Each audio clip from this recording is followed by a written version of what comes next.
This is Nigeria Superfans Forum, the best football show in Africa. My name is Oluwafemi Ashaolu, and I welcome you to a brand new program, Yesterday at the World Cup. It is a program where we come to review activities that took place at the World Cup the previous day. Finally, the 2022 FIFA World Cup in Qatar went down yesterday. 63 games to go, one down already, and of course we saw the host becoming the first country in the history of the tournament to lose their opening game. Once again, welcome to our new program. It is going to be called Yesterday at the World Cup. And of course, also, this is going to serve as a preview for the game between Senegal and the Netherlands. It will be taking place later today. So the journey begins for African continent today at the tournament. Kayode Ogundare joins me via phone. Kayode, welcome to Nigeria Superfans Forum. Of course, it is Yesterday at the World Cup. Welcome to the show. Femi, thank you very much. It's always a pleasure to be here, and I'm very, very excited at the prospect of anchoring this program with you. When I see the list, the lineup of activities that we have for this program, I'm very, very excited. And sometimes I envy the viewers for the kind of quality content that we bring to them. And permit me, if I say that myself, I understand, I know what the quality is, and I'm very happy to be a partner with you on this program. It is always a pleasure having you and James. Unfortunately, James wouldn't be on the show today, but subsequently he's going to be around. I remember one of our fans asked what we have for the World Cup, and we told him, just cool temper, that we're going to bring you exciting content, and today we are beginning with that. Kayode, let's get down to business. Of course, yesterday we saw in that spectacular opening ceremony, and I think Qatar blew our mind. They blew our mind with that wonderful mascot, and of course, no one ever was going to predict that a figure of someone like Morgan Freeman was going to be in the opening ceremony, and everywhere was just lit. The fireworks, everything was just beautiful in Qatar.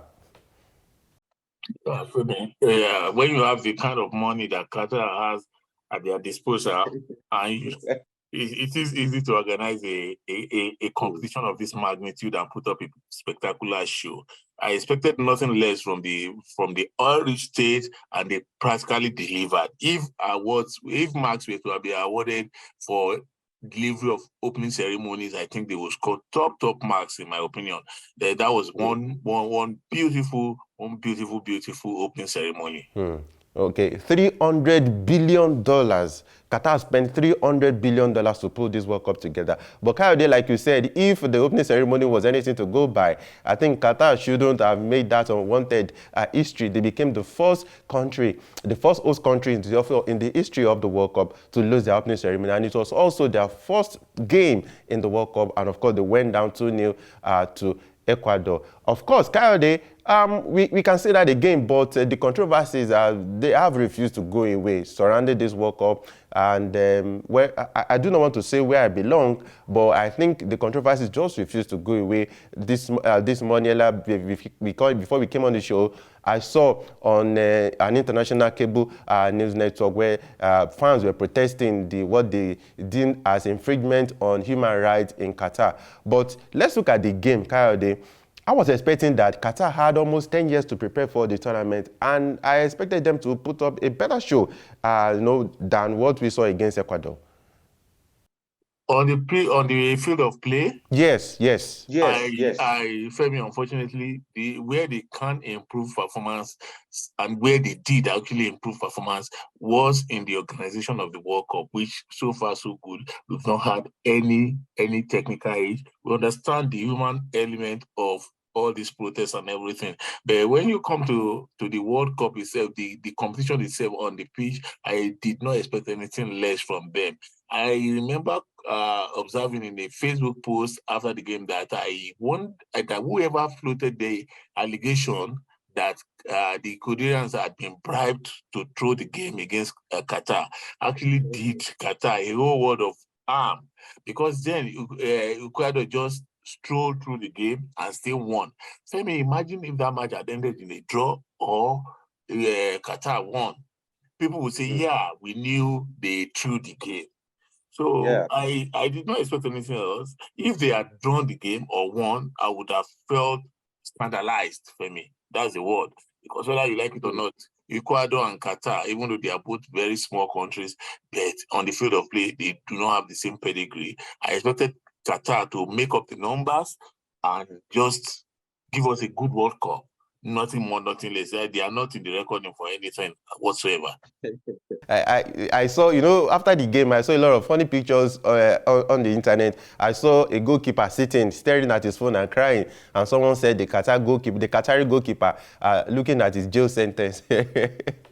It was quite funny. But Kayode, Qatar won the 2019 Asian Cup, and a lot of people thought that they were going to be maybe we're going to have another amazing run like South Korea did at the 2002 World Cup. But it looks like they were all over the place. And if you look at it, in 2010, when South Africa hosted, even South Africa were able to draw their first game against Mexico, though they also became the first host nation to get out of their group. But it seems Qatar, certainly they're going to join that list now. Yeah, well, no disrespect to Qatar, but to Qatar, but the fact is, winning the Asian Cup is not the same as playing at the World Cup. The level of competition is so vastly different. Number one, then number two, you also have to take into consideration that the fact that this team, even though they've been together for a while, they've been some chopping and adding and subtracting and everything. So, see, that was what I was trying to say before the commencement of the World Cup. And when I said nobody can predict accurately who is going to do what until you get on the field of play. Qatar were going to be like second best. There would have been an upset if they had drawn the game. But they did not draw. They did not draw. The game went according to form, according to predictions of bookmakers and everything. For me, I do not see them, like I said, looking at their group, I think they are the weakest in that group. No disrespect. Although one thing I must say is, I commend the spirit of their fans for me. Even when they were losing 2-0, they were still jumping up and down all through the game. Somebody commented that they were happy that they didn't lose more than 2-0.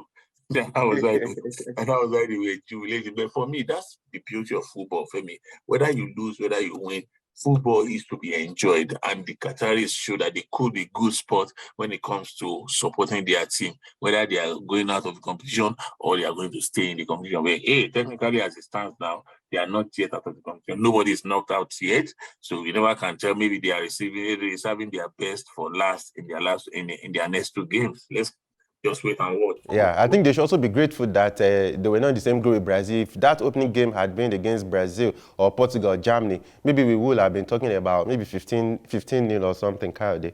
Okay, let's talk about the preview of the game between Senegal and, of course, the Netherlands. Like I said earlier in the show, the journey begins for African representatives today, and it's going to be Maneless, Maneless Senegal. Yeah, and that is the way it is. They will be taking on the Netherlands. And if you look at the last 6 games, Kayode, Senegal, they've only got 3 wins, 2 defeats, and 1 draw. And Netherlands, they've had 5 wins and just 1 draw. And if you look at all the permutations, Kayode, the qualifying, the coaching, the experience between LVG, Livanga, and of course Aliou Cisse, the bookmakers, they've given the game to Netherlands already. They've said it's 1-0. What do you think, Kayode? Yeah, I think on paper, the Netherlands they are favorites to win the game. But like I also said, forms are usually out of the window when game starts. So you never can tell what exactly is going to happen. Will the Senegalese use the absence of Sadio Mane to prove a point, or will they go according to the predictions that without Mane, that 50% of their firepower is off? I hope, looking at the team, they have a pretty decent squad of players, but then the motivation that Mane brings to the team, his mere presence on the pitch is something that you cannot quantify. Now he's no longer going to be there. One, then on the flip side, the Dutch team has always been the nearly men of world football. They are always nearly. Femi, for your information, they are one of the teams I've always supported all my life. Always in competitions. But because they've broken my heart time and again, I've learned to just support them for sentimental reasons, not because I hope they are going to win anything. No, I do not hope they're going to win anything. If they do, fine. If they don't, I am not bothered. But I still support them. Whenever I see them play, I want to watch them. But now, against my African brothers, what do I want? What I want and what I think will happen are two different things. I want Senegal to pick their first win in this game, or at the most have a point going into after today's game. Is it possible? Very, very possible. Why do I think so? Because traditionally the Dutch are slow starters. They do not get out of the starting blocks fast enough. They slowly build, and by the time they think they are ready, most times the World Cup is over. Probably by the second round or quarterfinals, they are knocked out of the competition because they fail to do well enough in the group stages. So I hope this is going to be different for me, that they're going to start well so that we can see an improved game from what we saw in the Qatar Ecuador game. That was for me a very, very pedestrian game for me. It was not worthy of the World Cup. I won't deceive you. It wasn't worthy. I hope we see better games. Today we're going to see 3 games. England will be playing Iran and the USA will be playing Wales, if I'm not mistaken. I hope we see better quality games. But hey, we are much more concerned on this program with the Senegal game, wherever the African teams are playing will be our major focus, and I hope that we're able to smile at the end of the day.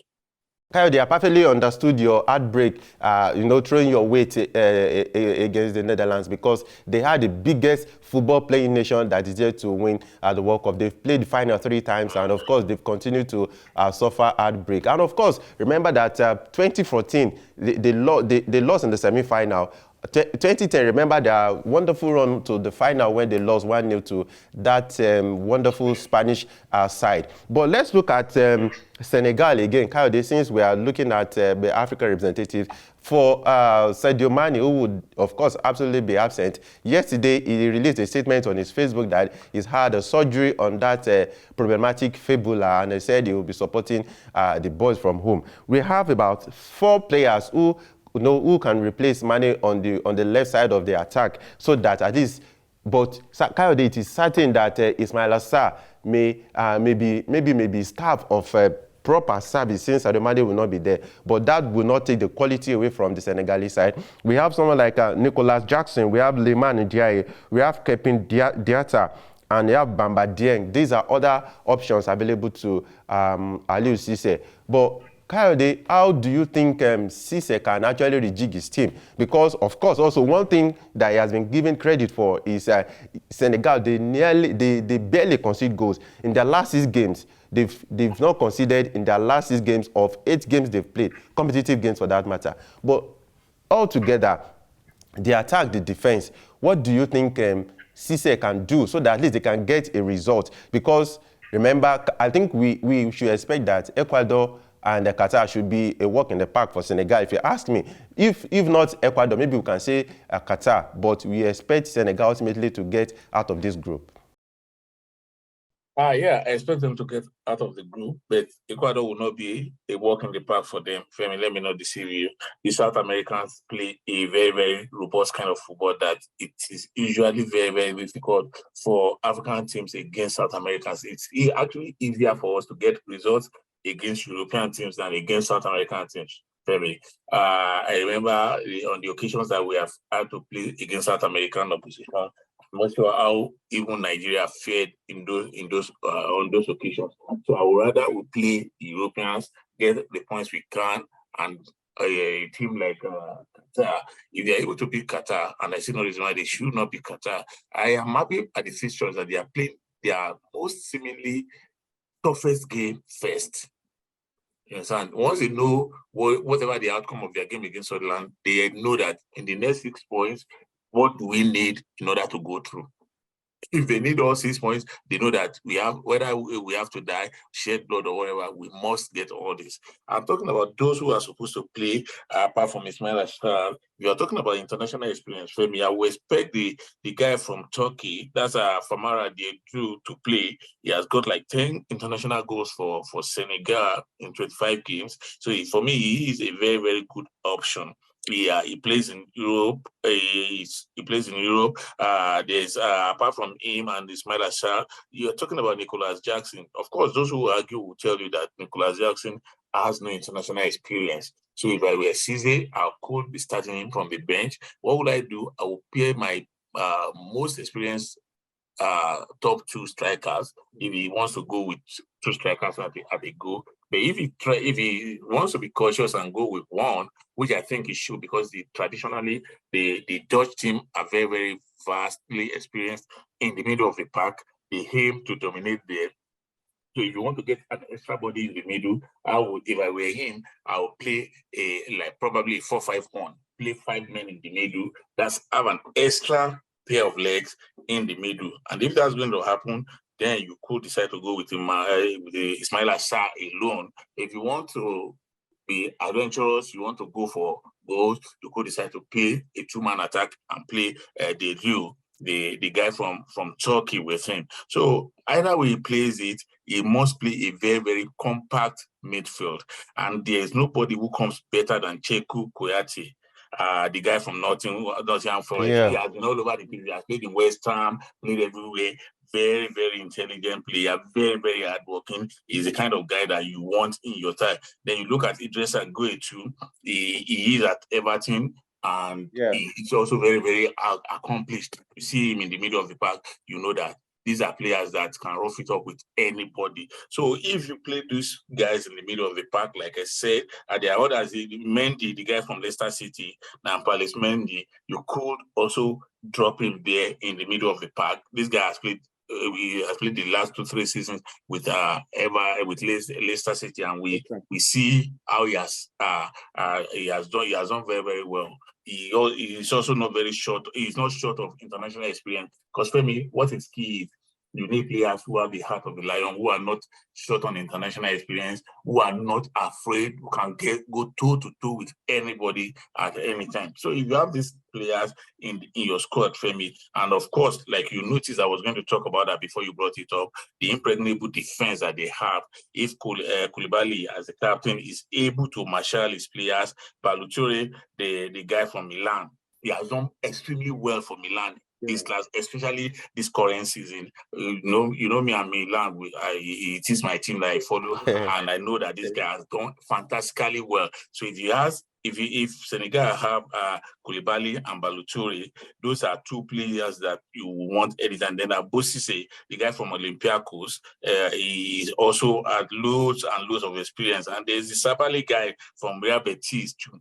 Look, see, I look around this squad and I see players who hold nothing back in the game. And of course, the number 1 goalkeeper, Eduardo Mendy, hopefully, he will bring his A game. I want to save you. He has not been up to the best for Chelsea, yeah. Or up to his standard with Chelsea, although he's gotten a few games under his belt the last few weeks, and hopefully he can transform this form back into the national team. All of a sudden, for me, I look through this squad and I am not as afraid as I was before. When I see this team, I think if the problem is about getting goals, for me, and if you are going to follow the words of the philosophy of former Nigerian Super Eagles manager, Festus Onigbide, it will tell you that if you cannot score, then do not concede. If they are not able to score, then they should do well not to concede. That's as good as they get, because I see this team, as good as I think is very, very talented. He's not the kind of player that you think will almost get a goal, not in the mode of Sadio Mane, for example. He is very, very flexible, very skillful and everything, but I still see him as a lightweight for me.